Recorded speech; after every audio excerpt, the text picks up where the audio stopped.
মেহেরপুর জেলা যুবলীগের যুগ্ম আহ্বায়ক এবং সাবেক জনপ্রশাসন মন্ত্রী ফরহাদ হোসেনের ছোট ভাই সরফরাজ হোসেন মৃদুলকে চেক ডিজনার মামলায় 1 বছরের কারাদণ্ড এবং 3,60,00,000 টাকা জরিমানা দিয়েছেন আদালত। এনআই অ্যাক্টের মামলা আমরা বাদী দেবাশিস বাগচির পক্ষে মামলা ফাইলিং করি। মামলা আমলে নেওয়ার পর সাবজজ রবিবার দুপুরে মেহেরপুর আদালতের যুগ্ম দায়রা জজ আদালতের বিচারক কবির হোসেন এই রায় দেন। মামলার বাদী দেবাশিস বাগচি জানিয়েছেন 2014 সালে ফরহাদ হোসেন এমপি নির্বাচিত হওয়ার পর তিনি দেবাশিস বাগচির সঙ্গে ব্যবসায়িক অংশীদারিত্ব শুরু করে, কিন্তু সরফরাজ আর্থিকভাবে স্বাবলম্বী হওয়ার পর 1,80,00,000 টাকার চেক দিয়ে তাকে ব্যবসা থেকে সরিয়ে দেন।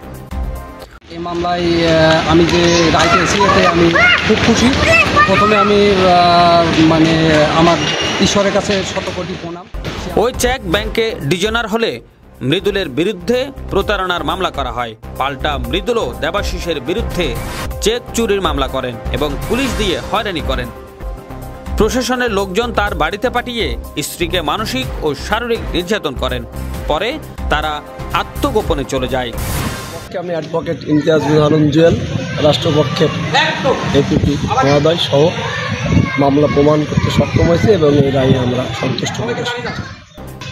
গত 5 আগস্ট দেশের পরিস্থিতি পরিবর্তন হলে তারা ফিরে আসে। দেবাশিস বাগচি জানিয়েছেন আদালতের রায়ে তিনি খুশি এবং আশা করেন আদালতের মাধ্যমে দ্রুত পাওয়া যাবে তার টাকা। মামলার বাদীপক্ষের আইনজীবী ছিলেন অ্যাডভোকেট খ.ম. ইমতিয়াজ বিন হারুন জুয়েল এবং আসামি পক্ষের আইনজীবী ছিলেন এম.এ. মতিন। 3,60,00,000 টাকা জরিমানা এবং 1 বছরের বিনা। উল্লেখ্য, সরফরাজ হোসেন মৃদুল 2012 সালে মেহেরপুর শহরের মহিলা কলেজ মোড় সংলগ্ন ওষুধ বিপণী নামে একটি ফার্মেসিতে কর্মচারী ছিলেন। রেশনের দোকানে লাইনে দাঁড়িয়ে পণ্য নিতে দেখা যেত তাকে।